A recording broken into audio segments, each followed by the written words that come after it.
गपोड़ी बहू। उमा जी की बहू पिंकी को गप्पे मारने की बहुत आदत थी। वो जब भी किसी के बारे में बातें करती तो बड़े बड़े गप्पे फेंका करती। आसपास के सब लोगों को पता था कि पिंकी बहुत बड़ी गपोड़ी बाज है। लोग उसकी बात पर विश्वास नहीं किया करते थे, लेकिन हाँ, उसकी बातें सुन सुनकर हंसते बहुत थे। अरे बहू, पड़ोस वाली शर्मा जी है ना, उनकी बेटी का जन्मदिन है, तुम भी चली जाना। ठीक है मम्मी जी, ये तो बता दो गिफ्ट में लेकर क्या जाना है। अरे लेकर क्या जाना है, 250 का लिफाफा दे देना, बस काफी है। अरे मम्मी जी, अच्छा लगेगा क्या? पड़ोसी हैं हमारे, हमें कुछ बड़ा लेकर जाना चाहिए। अरे बहू, इतना काफी है। जानती हैं आप, मेरे मायके में जब पड़ोस में किसी की बर्थडे होती थी ना, तो मम्मी कुछ ना कुछ गोल्ड का ही देकर भेजती थी।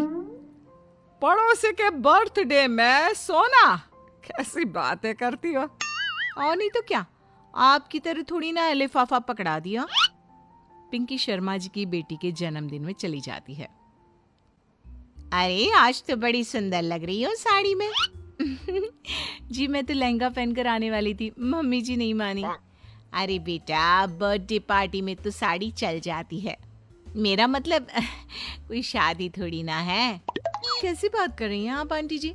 मेरे मायके में तो छोटे छोटे फंक्शन भी हम लोग लहंगा बनवाते थे बुटीक से, डिजाइन करवा कर। चाहे पड़ोस में किसी का जन्मदिन हो, मेरी मम्मी हमेशा बुटीक से नया लहंगा डिजाइन करवाती थी। मैंने तो ऐसा कहीं नहीं देखा, ये तो तुमने आज बड़े कमाल की बात बताई। अरे जाने दीजिए, कोई बात नहीं। और बताइए, आपकी बेटी नजर नहीं आ रही। अरे भाभी, मैं यहाँ हूँ, ये देखिए मेरा ड्रेस कैसा लग रहा है। ठीक ही है, मतलब बर्थडे के हिसाब से थोड़ा हल्का है ना। अरे भाभी, इतना सुंदर गाउन पहना है मैंने। मैं ना शादी से पहले अपने बर्थडे पर हमेशा जरी वाला लहंगा पहना करती थी, यही मैं तुम्हारी मम्मी को भी बता रही थी।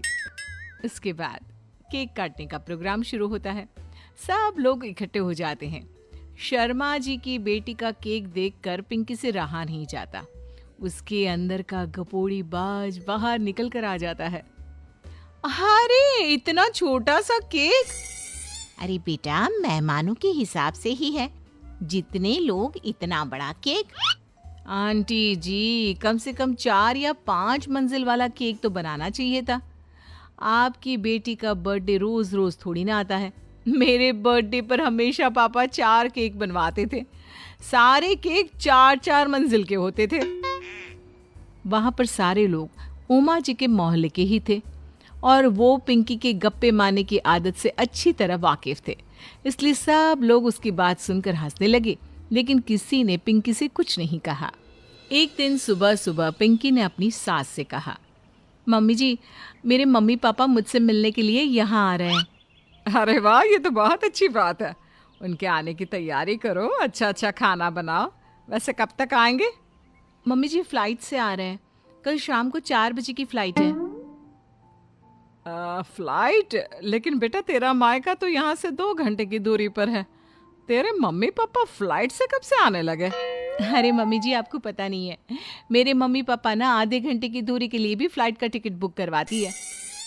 अरे गप्पे थोड़े कम मारा करो बहू, कोई फ्लाइट से तब आएगा ना जब यहाँ पर एयरपोर्ट होगा।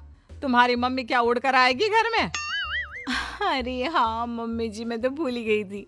वो क्या ना, मेरे मम्मी पापा हमेशा फ्लाइट से ही ट्रैवल करते हैं, तो मेरे दिमाग से ही निकल गया था।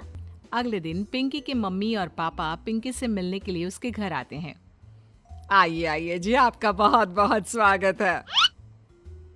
और समदन जी, हमारी बेटे की कोई शिकायत तो नहीं ना?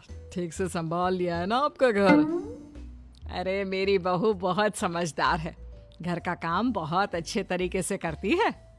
बस थोड़ा ज्यादा बोलने की आदत है उसे, आपको परेशान करती होगी ना। बात तो आपकी सही है, उसकी थोड़ा ज्यादा नहीं बहुत ज्यादा बोलने की आदत है। लेकिन कोई बात नहीं, आपकी बेटी दिल की बहुत अच्छी है, बस थोड़ा बोलती ही तो ज्यादा है। पिंकी बेटा, इधर आओ, देखो तुम्हारे मम्मी पापा आए हैं, तुमने इनके लिए खाना तो बना लिया ना?